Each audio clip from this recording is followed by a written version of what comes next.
Muy buenas tardes, amigas y amigos de Brújula Internacional. Siempre está el recorrido por los escenarios internacionales con el choque de las imágenes y la fuerza de las palabras.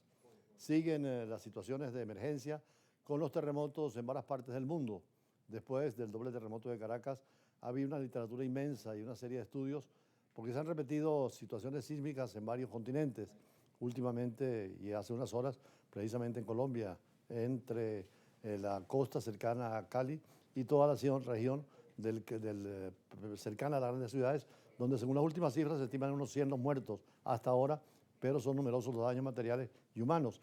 Recordemos que desde la época antigua, cuando existía lo que fue el Vesubio, en el año 79 a.C., ya habían mandado a los romanos una flota especial, y lo recuenta Plinio, el joven, en su historia. Precisamente Plinio, el padre de él, el que contaba la flota romana, venían con tropas especializadas ante la defensa civil, la protección civil. Ojalá que hoy esta situación permita que en América Latina y en el mundo podamos tener también sistemas de protección civil. Precisamente entrevistamos la semana pasada a la encargada de Naciones Unidas para las situaciones humanitarias, entre ellos los desastres naturales o tecnológicos. Y decíamos que existe en Ginebra la Organización Internacional de Protección Civil. Hay que prepararse para cualquier situación que pueda presentarse y especialmente en esta etapa de grandes terremotos. Por eso, viendo la prensa, vemos que el fuerte terremoto que sacudió a Colombia se sintió con fuerza en grandes ciudades como Bogotá y Cali, incluso en Quito y Panamá. Esto lo informó el Servicio Geológico colombiano y, por supuesto, toda la solidaridad se ha expresado inmediatamente. Como en las grandes catástrofes, hay un principio de ayuda inmediata de la población. Veamos la nota, cómo la traen desde Colombia. Fuerte terremoto en Colombia. El sismo tuvo una magnitud de 7.4 según el Servicio Geológico colombiano y el de Estados Unidos. Tuvo una profundidad de unos 100 kilómetros, con epicentro cerca de San José del Palmar, Chocó, en el oeste del país, pero se sintió también con fuerza en grandes ciudades como Cali y la capital Bogotá, donde los edificios fueron evacuados. La gobernadora de Chocó reportó en la red X que en Quibdó, la capital del departamento, hay heridos y daños graves en las edificaciones. El alcalde de Cali, la tercera ciudad más grande de Colombia, también informó sobre afectaciones graves que están siendo monitoreadas. El terremoto también se sintió en Quito y Panamá. Y cuando hablamos de catástrofes y recurríamos a la historia, recordemos que la película que están viendo ustedes en Venezuela, La Odisea, nos habla precisamente de una región tan conflictiva como el Medio Oriente, igual que hoy. Ayer eran las rutas marítimas y vimos que en la guerra de Troya precisamente eran Egeos y sobre todo en ese mar tan importante, el Mediterráneo, buscar esas salidas fundamentales. Dice el escritor Heródoto que fue la primera guerra entre Occidente y Oriente y además donde precisamente la Odisea, que es el viaje de Ulises, está precedida de la Ilíada, que es el cuento de la guerra. Y esas guerras se manifiestan hoy, ya no tenemos a la bella Helena, como fue el rapto que hicieron los troyanos, sino que hoy en día es el petróleo, la pieza fundamental para pelearse, para confrontar a las potencias occidentales sobre todo, incluyendo la situación de China en el Extremo Oriente y Rusia, y por supuesto los Estados Unidos. Por eso el estrecho de Hormuz, que se ha convertido en la pieza más importante, es clave para la economía mundial y va a seguir cerrado hasta que los Estados Unidos acepten todas las condiciones de Irán. Esto lo dijeron los guardianes de la revolución, alejando la esperanza de una rápida solución al conflicto que para Estados Unidos es muy importante cerrarlo cuanto antes porque vienen las elecciones de medio término y los americanos o estadounidenses están cansados de la política de Trump en un conflicto que no tiene que ver con la vida diaria de los estadounidenses y además en un conflicto que puede extenderse. Ya está Israel, el Líbano y están otros países vinculados indirectamente como China y Rusia, en el fondo solidarios con Irán, mientras que Occidente y Europa en el fondo también solidaria con Estados Unidos.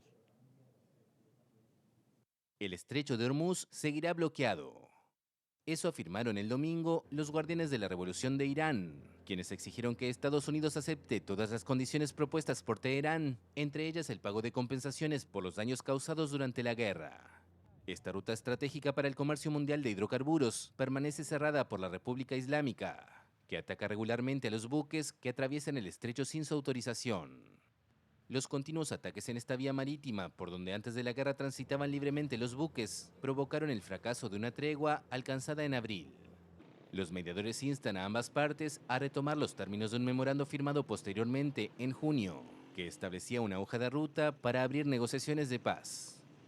El ministro iraní de Relaciones Exteriores afirmó que las conversaciones con Omán sobre el tránsito y la gestión del estrecho se acercan a su etapa final. Omán está ubicado en la orilla opuesta de Hormuz.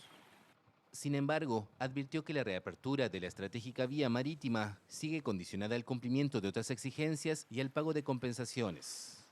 También negó el domingo que Irán esté negociando directamente con Estados Unidos y aseguró que ambas partes se limitan a intercambiar mensajes a través de intermediarios. En esta guerra de Irán contra los Estados Unidos, como también la de Putin, de Rusia contra Ucrania, creyeron tanto el presidente Trump como el presidente Putin que va a ser corta. Ya la de Ucrania es casi 4 años consecutivos y se está alargando muchísimo. La del Medio Oriente no fue fácil vencer a un Medio Oriente donde precisamente vemos que en minoría de posibilidades las grandes potencias no tienen la capacidad para someter totalmente a muchos pueblos dentro del criterio de su soberanía y su independencia. De allí que es importante considerar hoy precisamente la situación de que esas armas han sido más dañinas con la inteligencia artificial y con la robótica. De ahí la importancia, hoy piden a nivel internacional los estados la regulación de la inteligencia artificial, pero también a nivel local cada estado pide el controlar las redes, sobre todo frente a la juventud, porque ya hay países como Australia donde a partir de los 16 años es cuando pueden utilizarse las redes y están prohibidas para menores de edad. Hoy nuestro editorial toca ese tema importante porque también Venezuela tiene que tener su ley de inteligencia artificial, pero también el control de las redes y la prohibición para los jóvenes. Deforman totalmente la mentalidad, desvían la atención y además perjudican la salud mental. Por eso nuestro editorial insiste en la necesidad de reglamentar, como otros países, lo está haciendo España, el tema de los adolescentes y las redes sociales. Después vamos con las entrevistas de siempre.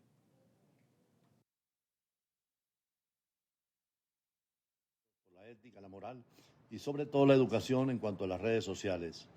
El actual movimiento regulatorio para prohibir o restringir el acceso de menores a las redes sociales se enmarca en una tendencia global que responde a un fenómeno intrínsecamente transfronterizo, por lo que es indispensable incorporar dimensiones y dinámicas geopolíticas globales a la hora de diseñar y adoptar estas políticas públicas. Necesitamos ver el aspecto global de los espacios digitales, entornos donde la juventud interactúa de forma natural y busca alternativas para ejercer su socialización y libertad de expresión.